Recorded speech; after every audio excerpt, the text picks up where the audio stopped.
সাকিব, তুমি কি এখনো প্রতিটি নিঃশ্বাসে তোমার ভালোবাসা মানুষকে মিস করো?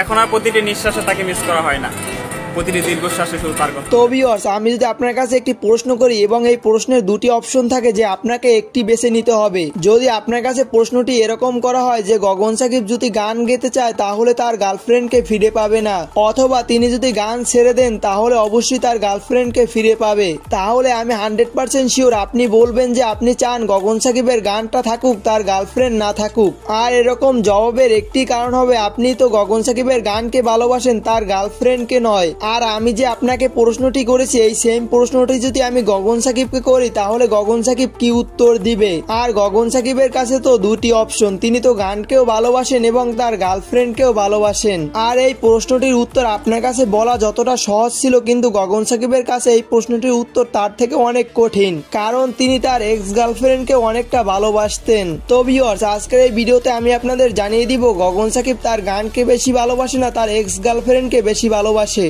আর এই ইম্পর্টেন্ট প্রশ্নটির উত্তর জানতে চাইলে আপনাকে এই ভিডিওটা স্কিপ না করে সম্পূর্ণ দেখতে হবে। তো ভিউয়ার্স, আর কথা না বাড়িয়ে চলে যাব সরাসরি ভিডিওর মূল টপিকে। তো ভিডিওর মূল টপিকে যাওয়ার আগে আপনি যদি আমার এই চ্যানেলে একজন নতুন দর্শক হয়ে থাকেন এবং আপনি যদি গগন সাকিবের সম্পর্কে প্রতিনিয়ত আপডেট ভিডিও পেতে চান তাহলে অবশ্যই চ্যানেলটিকে সাবস্ক্রাইব করে পাশে থাকা বেল আইকনটি বাজিয়ে দিবেন। তো চলুন আর কথা না বাড়িয়ে চলে যাই সরাসরি ভিডিওর মূল টপিকে। প্রিয়া প্রিয়া প্রিয়া আমার মস্ত বড় ঠক, জীবন আমার করতে নষ্ট আঁকলো প্রিয়া।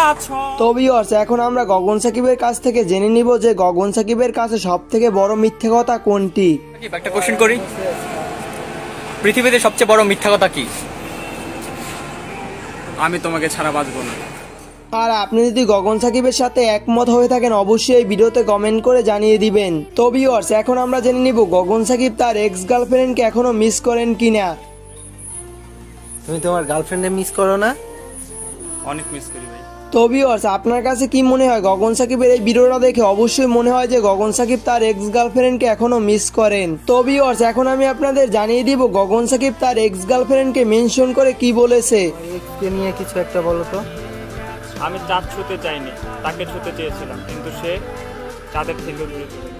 তো ভিউয়ার্স, আমি মনে করি গগন সাকিবের গার্লফ্রেন্ড যদি গগন সাকিবকে না ছেড়ে যেত তাহলে এখন চাঁদই ছুঁতে পারতো। তো ভিউয়ার্স, এখন আমি আপনাদের জানিয়ে দিব গগন সাকিবের কোনটির প্রতি ভালোবাসা বেশি, গান না তার এক্স গার্লফ্রেন্ড।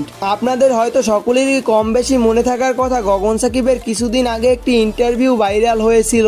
আর সেই ইন্টারভিউতে রাকিবুল ইসলাম মুন্না প্রশ্ন করেছিল যে তোমার গার্লফ্রেন্ড যদি এখন তোমার কাছে কামব্যাক করতে চায় তাহলে কি তুমি তাকে মেনে নিবা? তো সেই উত্তরে গগন সাকিব বলেছিল আর কোনোদিন তার এক্স গার্লফ্রেন্ডকে তিনি মেনে নিবেন না। তো এই উত্তর থেকে অবশ্যই বোঝা যায় যে গগন সাকিব তার এক্স গার্লফ্রেন্ডের থেকে তার গানকে বেশি ভালোবাসে। তার কারণ আমি মনে করি গগন সাকিব গান দিয়ে তিনি লক্ষ লক্ষ মানুষের ভালোবাসা পেয়েছেন। তো ভিউয়ার্স, আমরা এই ভিডিওর একদম শেষ পর্যায়ে চলে এসেছি। আপনার কাছে গগন সাকিবের গানগুলো কেমন লাগে অবশ্যই এই ভিডিওতে কমেন্ট করে জানিয়ে দিবেন। এবং আপনি যদি গগন সাকিবের সম্পর্কে এরকম প্রতিনিয়ত আপডেট ভিডিওগুলো পেতে চান অবশ্যই চ্যানেলটিকে সাবস্ক্রাইব করে পাশে থাকা বেল আইকনটি বাজিয়ে দিবেন, তাহলে পেয়ে যাবেন আপনি গগন সাকিবের সম্পর্কে প্রতিনিয়ত ভিডিওগুলো সবার আগে নোটিফিকেশন। তো ভিউয়ার্স, দেখা হবে পরবর্তী কোনো ভিডিওতে। ভালো থাকবেন, আল্লাহ হাফেজ।